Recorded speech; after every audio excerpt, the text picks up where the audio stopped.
Alhamdulillah, alhamdulillah wahdah, sadaqa wa'adah, wa nasara 'abdah, wa a'azza jundah, wa hazama al-ahzab wahdah.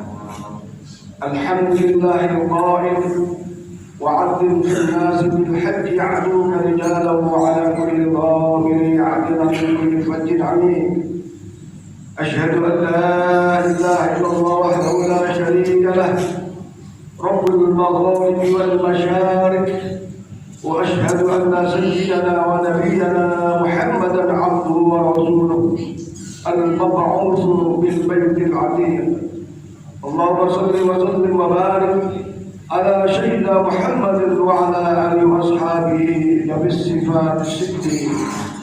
أما بعد فيا عباد الله، أوصيكم ونفسي وإياي بتقوى الله، وقد فاز من اتقى.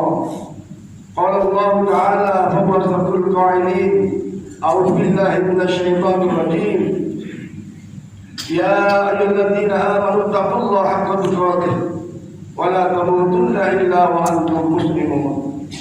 وقال تعالى أيضا: يا بني إني أرى في المنام أني أذبحك فانظر ماذا ترى إلى آخر الآية. Ma'asyiral muslimin wa jum'atal mu'minin, jamaah salat Jumat yang insyaallah senantiasa dirahmati dan diridhai Allah.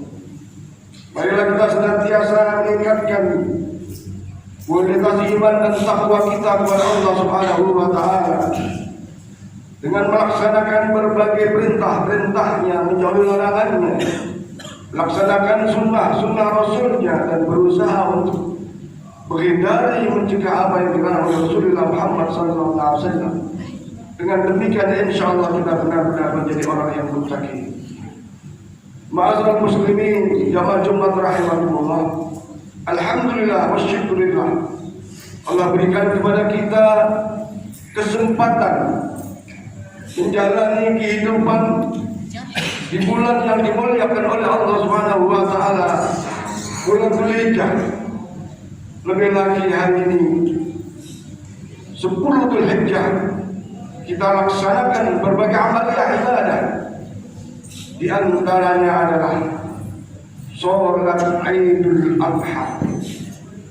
Ada dua peristiwa besar di bulan Dzulhijjah yang tentu saja menjadi kewajiban sebagian daripada umat Islam yang mampu untuk melaksanakannya sebagai bagian dari mengikuti millah Nabiullah Ibrahim alaihissalam yang disempurnakan oleh millah syariat Rasulullah Muhammad sallallahu alaihi wasallam. Dua peristiwa besar tersebut pada akhirnya disyariatkan oleh Allah Subhanahu wa Ta'ala dan menjadi syariat dari Nabi Muhammad sallallahu alaihi wasallam, yaitu ibadah haji dan ibadah kurban. Kita memahami bahwa figur dan pelaksanaan ibadah haji adalah Nabi Allah Ibrahim alaihissalam, sebagaimana Allah Subhanahu wa Ta'ala berfirman, ketika itu Nabi Ibrahim diperintah oleh Allah memanggil umat manusia yang di antara mereka ada yang sudah hidup di dunia, tapi juga ada di antara mereka berada di dalam alam arwah, sebagaimana Allah Subhanahu wa Ta'ala berfirman, wa atin fil nas bil haji ya'duka rijalu wa ala kulli dhamir ya'tina min kulli fajjin 'amiq. Nabi Ibrahim memandangkan ayat itu di Jabal Qubais di sekitar Mekah, dan faktanya sampai hari ini banyak di antara umat Islam yang berbondong-bondong datang untuk melaksanakan rukun Islam yang kelima, ibadah haji di tanah suci Al-Mukarramah. Ada yang berjalan kaki, ada yang bernaik unta yang kurus, dan berbagai sarana prasarana digunakan, sehingga hal ini memfasilitasi kita umat Islam untuk bisa menyempurnakan rukun Islam ibadah haji di tanah suci Al-Mukarramah. Tentu setiap orang yang muslim harus punya keinginan, punya harapan untuk bisa menyempurnakan rukun Islam yang kelima, ibadah haji tanah suci Mekah Al-Mukarramah. Namun faktanya belum semua umat Islam bisa melakukannya. Ada yang dikatakan biaya yang belum mampu dan lain sebagainya. Tapi banyak di antara saudara kita yang bahkan mengantri puluhan tahun untuk bisa melaksanakan ibadah haji. Ma'asyiral muslimin sedang Jumat rahimakumullah. Tentu saja kita masih melihat fenomena betapa saudara-saudara kita dalam pelaksanaan ibadah haji masih belum disertai dengan ilmu yang sempurna di dalam pelaksanaan manasik hajinya. Bahkan banyak di antara umat Islam yang belum memahami makna-makna dari manasik haji yang ia kerjakannya. Maka tentu saja, walaupun kita berharap pada saudara-saudara kita yang tahun ini melaksanakan ibadah haji, yang saat ini sedang berada di Mina untuk melakukan rangkaian ibadah hajinya, kita doakan mereka semua dapat memperoleh haji yang mabrur, haji yang diterima oleh Allah Subhanahu wa taala. Dan Rasulullah SAW bersabda, "Laisa al-hajjul mabrur laisa jazaa illa jannah." Tidak ada pahala yang pantas bagi orang yang menunaikan ibadah haji dan haji mabrur mendapatkan balasan surga dari Allah Subhanahu wa taala. Tentu saja menuju haji yang mabrur ada beberapa persyaratan yang harus dipenuhi. Di antaranya adalah orang pergi haji atau umrah niatnya harus lillahi ta'ala, tidak ada karena lain, hanya semata karena Allah Subhanahu wa ta'ala. Sebagaimana Allah berfirman, wa aqimul hajja wal umrata lillah, sempurnakan haji dan umrahmu hanya karena Allah Subhanahu wa ta'ala. Memang faktanya banyak orang ibadah haji tergoda dengan berbagai keadaan-keadaan yang sehingga niatnya melenceng. Dan ini pun telah disinyalir oleh Rasulullah Muhammad SAW. Sayati alan nazi zamanun, akan datang di akhir zaman umatku yahujja yaum linnusah, ada di antara umatku hajinya itu haji piknik, haji jalan-jalan. Wa usatuhum litijarah, ada orang haji niatnya adalah dagang. Bahkan Qur'an dan untuk para cendekiawan, orang-orang pintar, hajinya lisum'ah wadiyah, semata untuk pamer dan minta dipanggil penghaji atau ini sinyal Rasulullah Muhammad SAW menunjuknya bagi kita yang akan berangkat mungkin tahun depan dan waktu selanjutnya dapat memperhatikan persoalan ini sehingga benar-benar dapat melaksanakan ibadah haji yang sebenar-benarnya sehingga mencapai haji yang mabrur, haji yang diterima oleh Allah Subhanahu wa taala. Yang kedua, di samping niat yang karena Allah semata adalah manasiknya dilakukan dengan sebaik-baiknya, baik itu wukufnya, jumrahnya, tawaf ifadahnya, sa'i dan tahallulnya, bahkan tawaf wadahnya dilakukan dengan sebaik-baiknya. Syukur bisa memahami daripada makna-makna apa yang dimaksud dengan tawaf itu sendiri, apa yang dimaknai dengan wukuf itu sendiri, bahkan apa yang dimaknai dengan jumratul aqabah, ula dan wusta itu, sehingga para jamaah haji kembalinya dari mereka menunaikan ibadah haji, satu sisi menjadi haji yang mabrur, sisi lain mampu menjalankan daripada kemakruran haji itu sendiri. Dalam arti kata kembali ke tanah airnya, amal-amalnya akan lebih baik daripada sebelum hajinya. Ma'asyiral muslimin dan jemaah rahimakumullah, mari kita terus berdoa kepada Allah Subhanahu wa taala. Mudah-mudahan kita senantiasa diberi peluang kesempatan oleh Allah Subhanahu wa taala pada saatnya kita bisa umrah dan pada saatnya kita bisa haji, sehingga memperoleh pahala yang sebesar si Allah Subhanahu wa taala. Syariat yang kedua adalah syariat kurban. Ma'asyiral muslimin dan jemaah rahimakumullah, kalau kita mau membaca, mendengar sejarah kurban, tentu saja dimulai dari Nabi Allah Adam alaihissalam atas dua putranya, kemudian diperdagangkan kembali oleh Nabi Allah Ibrahim alaihissalam. Kurban ini sesungguhnya pada hakikatnya bagi kita berkurban saat ini, Allah berfirman, "La yanallahu luhumuha wala dima'uha, walakin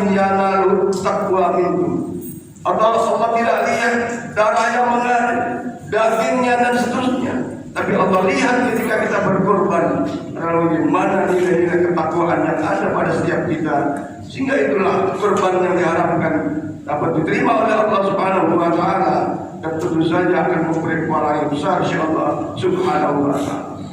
Kalaulah para nabi diberikan ujian yang sangat berat, termasuk Nabi Allah Ibrahim alaihissalam, beliau di satu sisi menjadi Khalilullah, kekasih Allah. Beliau juga termasuk Nabi yang memberikan ulul azmi. Kita tahu bahwa Nabi Allah Ibrahim alaihissalam disebutkan dalam Al-Quran sebanyak 69 kali, disebutkan dalam 24 surat dalam Al-Quran. Karena Nabi Allah Ibrahim alaihissalam mempunyai keistimewaan, mempunyai kelebihan. Di antara kelebihan keistimewaan Nabi Allah Ibrahim alaihissalam yang seyogyanya kita patut menteladani daripada perilaku Nabi Allah Ibrahim alaihissalam dan keluarganya adalah di antaranya, pertama, Nabi Allah Ibrahim sangat kokoh dalam teguh keimanannya kepada Allah Subhanahu wa taala, sampai-sampai yang diperintah oleh Allah menyembelih putranya sebagai sebuah pengorbanan yang merupakan ujian dari Allah Subhanahu wa taala. Beliau walau hanya menerima perintah itu dari mimpi, tapi perintah itu dilaksanakan oleh Nabi Allah Ibrahim alaihissalam. Sementara kita yang dari kecil mungkin sudah memahami Islam sebagai agama, kemudian ditempa dengan ilmu-ilmu sehingga kita beriman pada Allah Subhanahu wa taala. Pertanyaannya adalah, sesegerahkah kita ketika kita diperintah oleh Allah Subhanahu wa taala? Ketika orang berhaji di Mekah sana senantiasa mengucapkan talbiyah, labbaik Allahumma labbaik, labbaik la syarika lak labbaik, innal hamda wan ni'mata laka wal mulk la syarika. Aku penuhi panggilan wahai Allah. Diulang-ulang kalimat talbiyah itu semata Allah lebih dekat kepada Allah Subhanahu wa taala.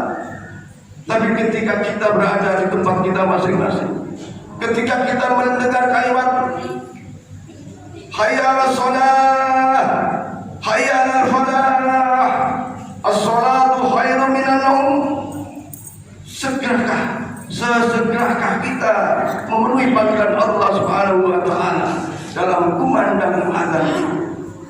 Orang berhaji pasti mempunyai nilai-nilai keimanan yang ada pada dirinya, tapi begitu hebatnya di sana ya, begitu tekunnya, begitu kuatnya semangatnya mengikuti berbagai amalia ibadah kepada Allah Subhanahu wa taala. Maka mari kita berdoa kepada Allah Subhanahu wa taala setidaknya bisa meneladani kesegeraan Nabi Allah Ibrahim alaihissalam memenuhi perintah Allah Subhanahu wa taala, umpamanya adalah sholat dan perintah-perintah Allah yang lainnya. Kemudian Nabi Allah Ibrahim alaihissalam ada sebagai seorang anak. Kita tahu Nabi Ibrahim itu ayahnya Azar adalah seorang yang bukan muslim. Walaupun demikian, Nabi Allah Ibrahim alaihissalam tetap sopan, tetap santun, tetap punya akhlak pada kedua orang, pada orang tuanya yang bukan muslim itu. Ini sesungguhnya satu pelajaran bagi kita sebagai anak, punya kewajiban untuk hormat kepada kedua orang tua kita apapun keadaannya. Sementara kita lihat banyak di antara saudara-saudara kita sangat berani melawan orang tua, teganya menyakiti perasaan orang tua. Maka oleh karena itu agama memerintahkan kepada kita melalui teladan Nabi Allah Ibrahim alaihissalam, sampai beda agama saja kita sebagai anak dituntut untuk hormat dan patuh kepada kedua orang tua kita, apalagi sesama agama. Dengan berbagai kekurangan yang ada pada kedua orang tua kita, sesungguhnya itu tidak menghalangi untuk senantiasa taat dan hormat kepada kedua orang tua kita. Jangan kita merasa sudah kaya, sudah pintar, sudah punya jabatan ini itu, sementara orang tua kita di kampung, di desa, dan mungkin juga tampilannya tidak menyenangkan. Maka tetap apapun keadaannya kepada kedua orang tua kita harus hormat dan punya akhlak kepadanya, seperti dicontohkan oleh Nabi Allah Ibrahim alaihissalam. Kemudian Nabi Allah Ibrahim alaihissalam sebagai seorang ayah, seorang suami, juga juga memberikan keteladanan yang patut kita contoh. Nabi Ibrahim alaihissalam ketika mendapatkan perintah dari Allah untuk menyembelih Ismail alaihissalam, Nabi Ibrahim tidak mentang-mentang. Nabi Ibrahim bersifat demokratis. Dia mengajak kepada putra Ismail mendiskusikan atas perintah itu, sebagaimana kita sering mendengar ayat yang tadi Habib sampaikan bahwa mereka Nabi Allah Ismail alaihissalam diajak ketika mendapatkan perintah, ya bunayya inni ara fil manami anni adbahuka fanzur ma tara. Wahai anakku, bagaimana pendapatmu? Aku memperoleh perintah untuk menyembelihmu. Maka karena Nabi Allah Ibrahim alaihissalam mampu mendidik anaknya menjadi anak yang soleh dan menjadi anak yang sabar, sehingga Nabi Ibrahim menjawab, insya Allah aku menjadi anak yang sabar dalam melaksanakan perintah Allah Subhanahu wa Ta'ala. Ma'asyiral muslimin sedang jemaah rahimahullah, mudah-mudahan hikmah daripada dua peristiwa yang terjadi di bulan Dzulhijjah, kemudian di dalam 10 Dzulhijjah, ibadah haji menjadi harapan dan keinginan kita semua. Mudah-mudahan pada saatnya bisa menunaikan ibadah haji, dan kita doakan yang sudah haji mudah-mudahan mampu menjaga kemakburan haji. Kemudian yang sedang berproses melaksanakan ibadah haji, mudah-mudahan mereka kembali ke rumah dengan membawa haji yang mabrur. Kemudian tentang korban, tentu saja ketika kita tidak mampu menyembelih hewan korban di saat 10 Dzulhijjah, 11, 12 dan 13 ayyam tasyrik, maka kita harus berupaya mengorbankan waktu kita, mengorbankan diri kita, mengorbankan harta kita untuk lebih dekat kepada Allah Subhanahu wa Ta'ala, untuk lebih sesegera mungkin melaksanakan perintah Allah Subhanahu wa Ta'ala. Maka insya Allah dengan demikian kita akan menjadi hamba yang muttaqin, dan pada akhirnya kita akan menjadi hamba yang sangat diridhai oleh Allah Subhanahu wa Ta'ala. Mudah-mudahan dengan amal-amal yang baik itu mendapatkan kita rahmat dan ridhonya, apabila kita husnul khatimah dan mendapat syafaat dari Rasulullah Muhammad sallallahu alaihi wasallam ila yaumil qiyamah. Amin ya rabbal alamin. Inna ahsanal kalam wa ajna ridha kalamullahil malikil a'lam. Wallahu subhanahu wa ta'ala yaqul wa bi qawlihi yahtadil muhtadun fa idza quri'a al-Qur'an fastami'u lahu wa ansitu la'allakum turhamun. A'udzu billahi minasy syaithanir rajim. Inna a'tainaka al-kautsar fasalli li rabbika wanhar inna syani'aka wal abtar. Barakallahu li wa lakum fil Qur'ani wa nafa'ani wa iyyakum bima fihi min al-ayati wa dhikril hakim wa taqabbal minni wa minkum tilawatahu innahu sami'un 'alim. Aqulu qawli hadha fastaghfiru li wa lakum wa lisa'il muslimina wal muslimat wal mu'minina wal mu'minat fastaghfiruhu innahu ghafurur rahim. Allahumma shalli ala sayyidina Muhammadin wa ala ali sayyidina Muhammad. Allahumma shalli ala sayyidina Muhammadin wa ala ali sayyidina Muhammad. Allahumma shalli ala sayyidina Muhammadin wa ala ali sayyidina Muhammad.